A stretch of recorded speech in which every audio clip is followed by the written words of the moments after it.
Agora, a Bíblia lida e explicada com Alain Amorim. Para quem quer ouvir a Palavra de Deus de forma simples e compreensível.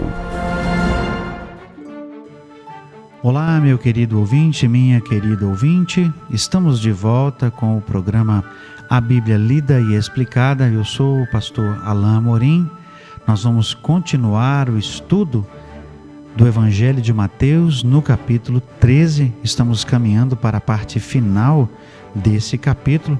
Vamos hoje considerar o trecho a partir do versículo 36 até o versículo 43. É a explicação da parábola do joio, como foi pedido pelos discípulos de Jesus. Então, acompanhe comigo a leitura da bendita palavra de Deus. Então, despedindo as multidões, foi Jesus para casa. E chegando-se a ele, os seus discípulos disseram: explica-nos a parábola do joio do campo. E ele respondeu: o que semeia a boa semente é o Filho do Homem. O campo é o mundo. A boa semente são os filhos do reino, o joio são os filhos do maligno. O inimigo que o semeou é o diabo. A ceifa é a consumação dos séculos e os ceifeiros são os anjos. Pois assim como o joio é colhido e lançado ao fogo, assim será na consumação do século. Mandará o Filho do Homem os seus anjos, que ajuntarão do seu reino todos os escândalos e os que praticam a iniquidade, e os lançarão na fornalha acesa. Ali haverá choro e ranger de dentes. Então os justos resplandecerão como o sol no reino de seu Pai. Quem tem ouvidos para ouvir, ouça. Jesus traz a explicação da parábola para os seus discípulos, para que eles pudessem ter uma compreensão melhor. Daqui a pouco nós veremos que Jesus também faz isso para que os seus discípulos sejam habilitados para ensinar, mas por ora é preciso que os discípulos tenham uma compreensão exata das realidades espirituais que Jesus está retratando por meio das parábolas. Os discípulos vêm até Jesus, são eles mesmos que buscam o Senhor para a explicação, para que eles pudessem compreender, pois não conseguiram compreender certamente por completo todos os elementos, toda a explicação da parábola do joio. Nós vimos que essa parábola foi proferida por Jesus acerca do homem que tinha um campo e semeou a semente boa, mas veio o inimigo e semeou uma semente ruim. Aqui, nessa parábola em específico, cada elemento tem uma explicação. Cada elemento tem, na verdade, uma conotação espiritual, como nós veremos. Outra coisa que nos chama a atenção, que é importante, é que Jesus tinha despedido novamente as multidões, ou seja, Jesus estava com as multidões, no meio da multidão, ele pregava por meio das parábolas, mas para explicar as parábolas, ele despedia o povo para que ficasse somente com os seus poucos discípulos. Aqui, então, Jesus traz a explicação de cada elemento.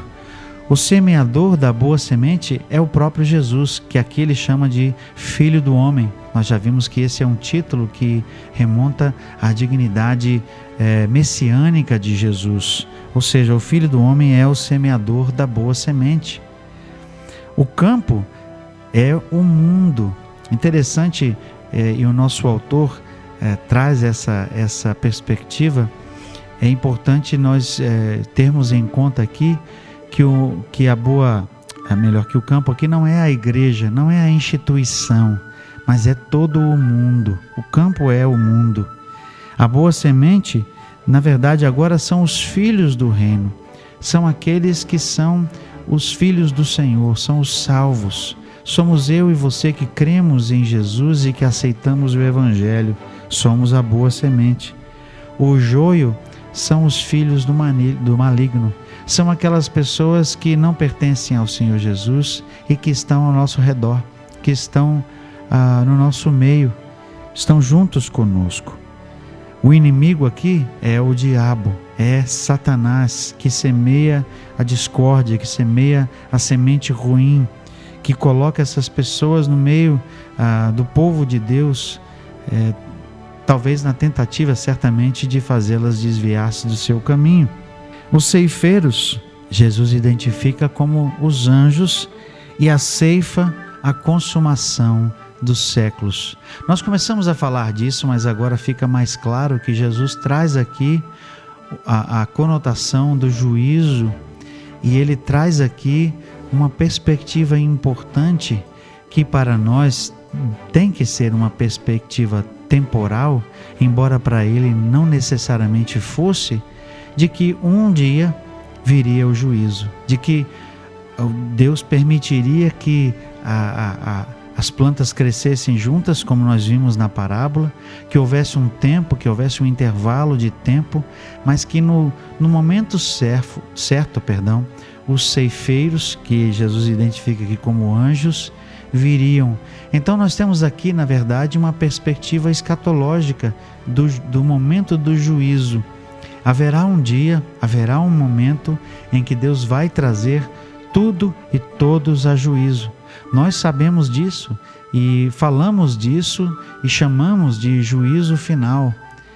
Muitos entendem até que esse juízo final vem, e corretamente entendem assim, vem parcialmente com a morte de uma pessoa, ou seja, assim como Hebreus lá no capítulo 11 nos diz que a cada pessoa, ao homem, está apontado morrer uma só vez e depois segue-se o juízo.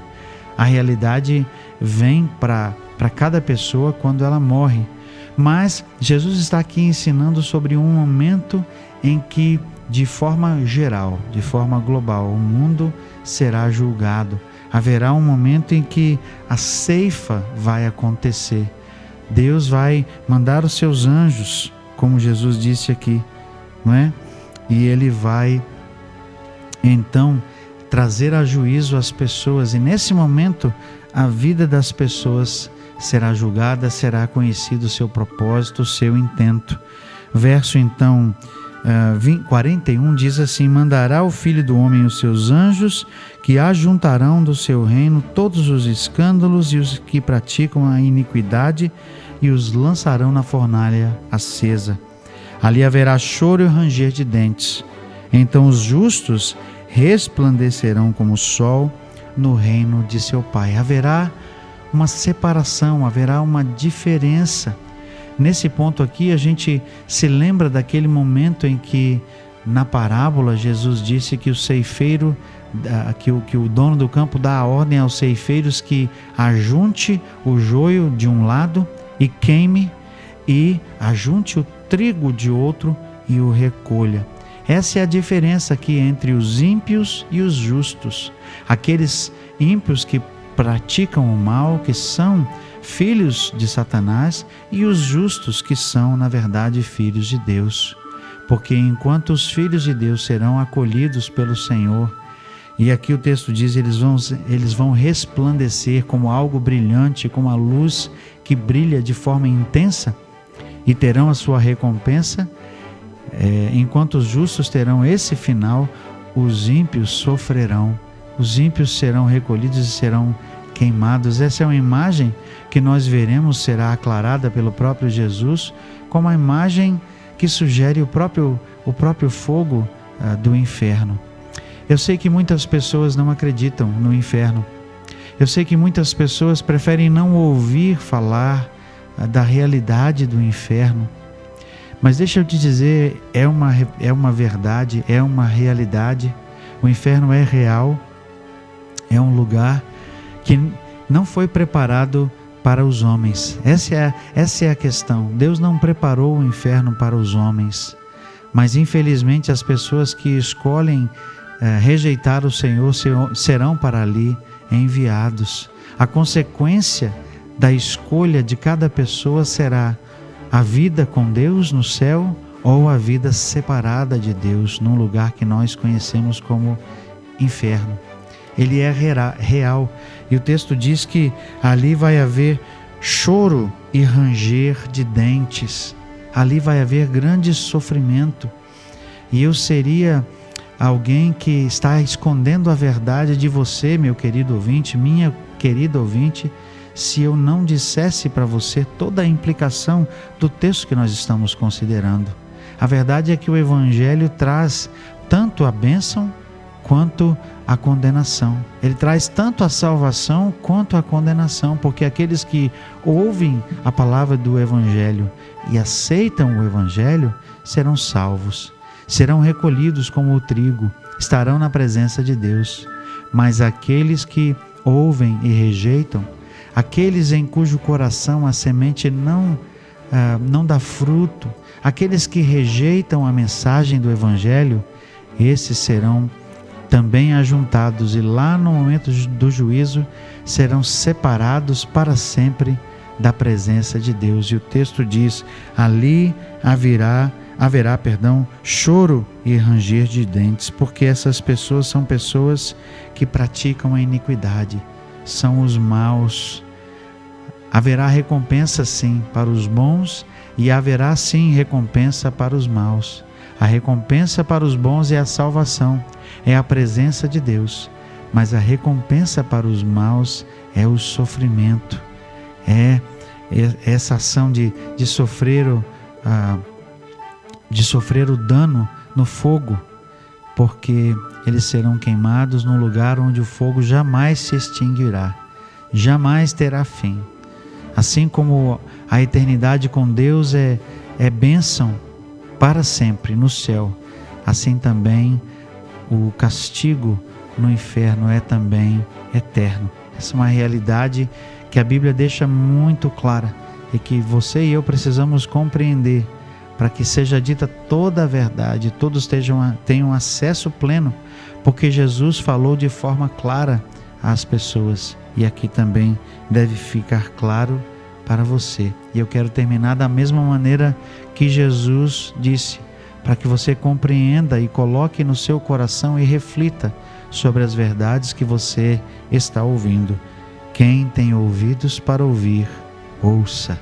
No nosso próximo encontro nós vamos continuar caminhando já para a reta final do estudo do capítulo 13. Vamos continuar com outras parábolas de Jesus. E até lá, que Deus te abençoe. Acesse agora nossa plataforma e baixe os podcasts www.rede316.com.br. A Bíblia lida e explicada com Alain Amorim.